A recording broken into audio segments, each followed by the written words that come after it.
Abusia NPP primaries, presidential primaries are 31st January 2026. Delegate ahodoa all over Ghana. Delegate more than 100 and something thousand. Bekwa akogina na say impenifo no mu a omo nyina no kopeke forms say 2028 omo pese omo lead NPP amanyukuo no edeko face NDC amanyukuo no. Delegate akwa akohwehwem mu baako a osefata say we lead the party no. Na before say announcement say impenifo 5 yi enkono mo kofa forms na omo ntwe na yenkoye omo vetting there.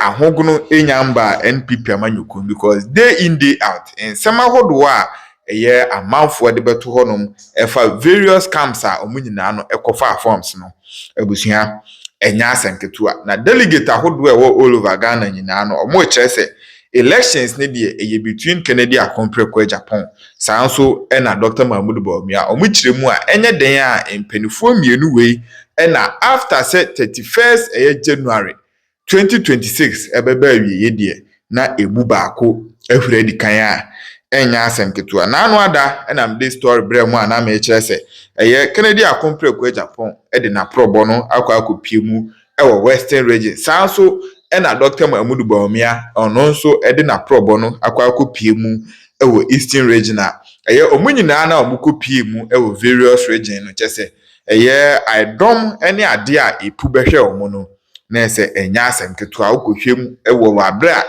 Dr. Mahmoud Bawumia akopie mu Eastern region delegate ade ene ade ewo ho nyina leaders ahodo ewo ho nyina no ohwe ekwan a omofa aso a omobehia no sanso na Kennedy Akomprekwa Japan so kopie mu ewo Western region ohwe edom a epu ebehia na se amanfo nsema omo kasa elections no ejina mpenifo mienu wei so no na ese obetimi aka asisudua se sansem ni nyina no nokre na finally NPP leaders the announcement bi aba beto ni nyina no efa sa 2026 elections wei hu a abusia nsema ewo announcement ni mu no ekodi ama candidate ahodo a omo nyina na ekogina for elections no sanso na delegate omo nso osi ahene ne atu ahene fo no omo nso ni nyina no announcement yi ekoma sankofo we nyina enti ayeka TV so ni abusia wonya subscribe ya no abomode ano subscribe na afi nso a kire wa adwen comment section honum na bibia aye kama announcement kro ene nsema hodo a empenifo ne kan nyina no yembo rep de nkoti ye ba de aka nyina no de ato amso. For me, it's people think it's an ambition or it's a position. That's not me. It's a job. It's a job that needs to be done to fulfill the party's ambition of taking political power and serving the people of Ghana. I've grown up to be somebody who serves the public. That's public service. What is wrong with MPP's leadership currently? At the moment, we seem not to have a proper leadership. The chairman is not feeling well and he's not working because of illness or ill health. And anybody can be sick, so he's excused. But without a chairman, we are left with a gap of the secretaries and the organizers. And naturally, the first vice should have stepped in, and he did. But sometimes it's your character, your stature. It tells a story, and it stamps the authority, and also bring everybody to. You believe the NPP is going through a leadership crisis? I think so. I think so. I think it's obvious. It's obvious that if you look at the way sometimes we talk, the direction is not there, and discipline, it's almost disappeared. And I am a disciplinarian, but not only that, I'm a team player. I bring people together. My natural positive strength is to organize. I remember when I had an engagement with Jerry John Rawlings. I served him as a cocoa evacuation coordinator, if you know, when I was a student leader. But then he misbehaved, so Rawlings misbehaved? Yeah, he misbehaved. Anyway. Rawlings and I had an argument, and we basically fought. And then he drove me out of Ghana. So I went into exile. But my key positives is to organize. I organize people, I put people together, and I recognize everybody's capacity. You think the current crop of leadership of the NPP is not doing that now? Two things is happening now. Don't forget, we don't have a chairman because of ill health, so there's a vacuum. But not only that, when you lose a general election as heavy as we did, it sends a bit of depression down the spine of the party. And I felt it. Everybody felt it. I mean, when we set up the Michael Quay committee, Uncle Michael Quay is like my big brother. So I was very close to him. Most of the things that they wrote, I'm privy to some of them. And it was clear that we needed a center that holds and the chairman that has the mandate to create a new disciplinary group, and everybody plays to the rules of the game as a group. So I think there's a problem after losing elections. So we're all a bit, we're in a shell shock. Maybe we're not coming out. You know, I was in a shell shock for about 5 months. Oh. We never expected it. I, for once, did not expect. Well, it was election. Was it the margin or the margin? The reason why I was leaving SIGA and looking at 2024 and came for the chairmanship race was the danger. I could see breaking the 8 wasn't easy. Yes, we said it, but you have to do something extraordinary. Ghanaians are got used to the 8-term. You think the leadership contributed to that loss? I believe so. I believe so. If it wasn't, we wouldn't have lost. So. What didn't they do right? It's a structure. When you are a leader or you are a group of leaders, you got to look at not just yourself as a group at the top, but how do we win elections? Elections are conducted and polls are conducted at the polling station and constituency level. That's where we declare results, not at the region, not at the national. The region and national are coordinators and make sure resources reach there. But when there's a gap and there's a disconnection, there's always going to be a problem. So there was a disconnection? Oh, there was a disconnection. I mean, I'm a member of parliament and I was part of the campaign. I was part of Dr. Muhammadu Barumiya's campaign. If you remember, I became the Minister for Chieftaincy and Religious Affairs. And I knew the chiefs. I have almost all the telephone numbers of the chiefs. And I know them by name and person. I was also the Minister for Religious Affairs. So the pastors, the imams. So I was on the ground. And having been a local government minister, I am a local boy. I'm a down-to-earth grassroots campaigner. So you got some hint from them? Yes, I did. I picked up. But that's why I wanted to be the chairman. Because the signal was that there was a gap between government officials and the party. And sometimes people are struggling to be heard by ministers. So you needed a chairman who can hold a party and go and sit down with the president and argue for the party and the country and say, look, on the ground, messages are not going through. I did the same when I was local government minister under President Kufuor. We used to have arguments, but it doesn't come out. But when I go home and say, Papa, you like it or not, I'm the local government minister, listen to me. I go to the disco, I go to the chop bar. The security will not allow people to come close to you. And he sometimes listen. Only sometimes he asks me whether it's my name on the picture which we took to get the election, then I shut up. So there's a weakness. There was a gap. There was a gap. There was a gap, and I wanted to close that. Then I also thought that positions were being given not in consultation with the party.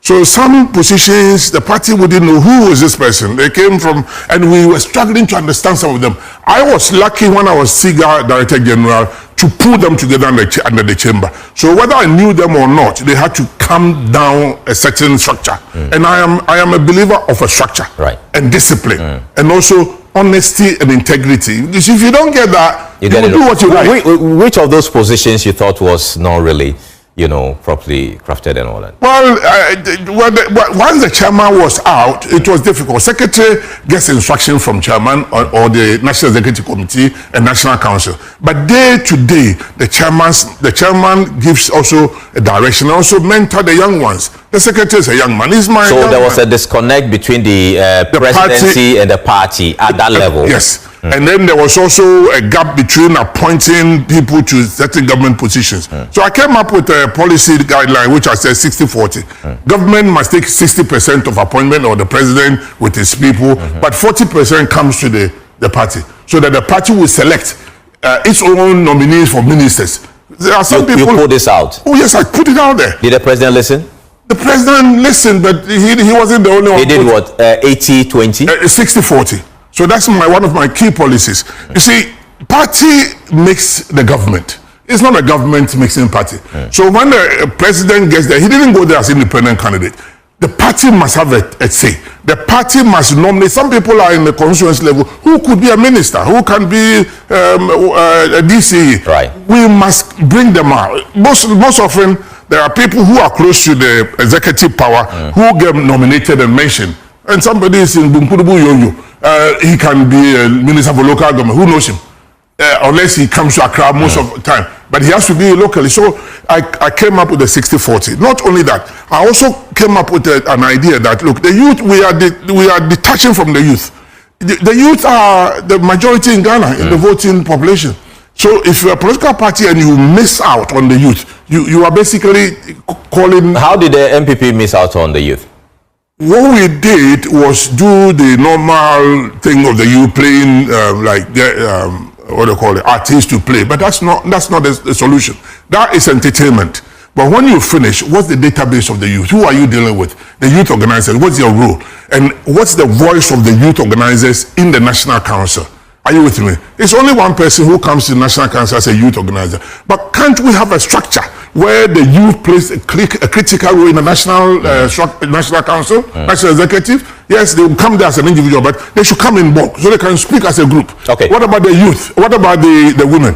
The women in terms of politics, they do a lot. Behind the scenes, they convince people. All right. Well, I know you have a lot to say, but let's go into why the NPP lost the election. You were close to former Speaker reasons why the NPP lost the 2024 election the way they did. It's not been disclosed. The document has not been disclosed. So let me be cautious in terms of what I disclose.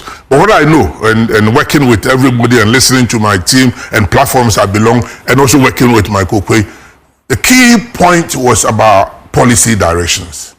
Some of them did not resonate with the people. The domestic debt exchange program, for instance, where pensioners' savings were capped. It may sound fiscally prudent. The IMF insisted on it, and I questioned. But whether the IMF, but they don't live in Ghana, they come and go. But the Ghanaian, the old age pensioner, why are you capping their money? I mean, what, we got enough resources in the country. So that was one area. It's gone now, but it's a major area that we did not perform well. Another? Another was also the employment area. We created the NAPCO. And they were supposed to progress beyond that to permanent employment. But it got to a point where sometimes even the allowances were not coming. And these are young people. They talk. They're on social media everywhere. So we needed to do something drastic, and it didn't happen. There was also we were also not seen as united in a way. The divisions of the party was clear, with the extent that Alan Martin packed his bag and left the party, which I didn't agree with him. Alan is a brother and a friend of mine, but you think he was pushed out in a way? No. I think he himself did not. He wasn't patient enough. In politics, it's not everything that you want you get. It's a. But he's been patient. He went to. He contested the flag bearership all the way. There's no guarantee that you contested and it's your turn. It doesn't work that way. Politics, the dynamics of politics makes it not straightforward as a line. You follow a line.